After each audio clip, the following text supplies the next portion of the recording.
Welcome to the Namibia Oil and Gas podcast, your weekly gateway to the latest news and developments shaping Namibia's dynamic oil and gas sector. It's Friday, 5th September 2025, and I am Tanil Tokoses with the latest news, updates, and insights from the Namibia oil and gas industry. Let's dive right in. Community consultations on national upstream local content policy held in Lutritz. Namibian oil finds likely to drive long-haul tanker demand. ReconAfrica provides Kavango West 1X drilling update. Calling all Namibian students and community members, the Namibia Oil and Gas Resource Hub is launching a free online directory listing. Connect with the latest news and insights in the oil and gas industry. We'll be at various universities like NUST, UNAM, IUM, and Limkokwing. Empower yourself and grab hold of emerging opportunities. Visit our social media platforms, which are LinkedIn, Instagram, and Twitter, to get more insights. Learn more at www.namibiaoilandgas.com. The Presidency's Upstream Petroleum Unit launched public consultations on the draft National Upstream Local Content Policy in Lutritz on 1st September 2025, marking the start of a nationwide engagement that will run until 17th September across all 14 regions. The consultations aim to ensure Namibians benefit from opportunities created by the country's growing oil and gas industry.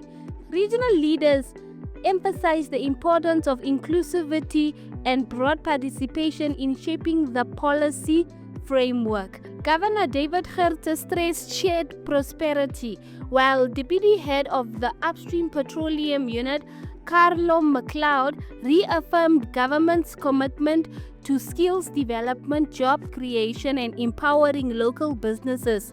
Residents welcomed the initiative but highlighted challenges such as limited skills and business capacity. Consultations continued in Keetmanshoop on the 3rd September and Marienthal on the 5th September before expanding nationwide.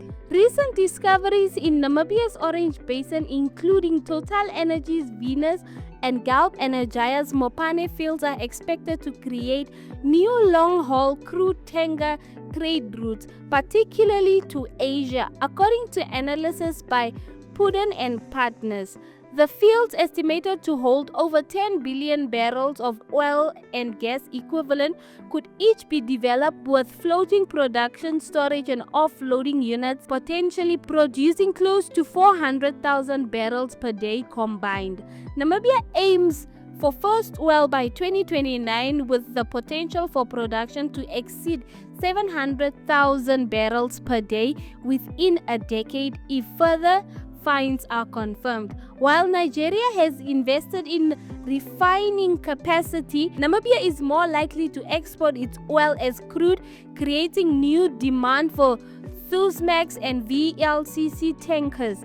Putin noted similarities between Namibia's hydrocarbon systems and those offshore South America, preserved beneath a salt layer formed when continent.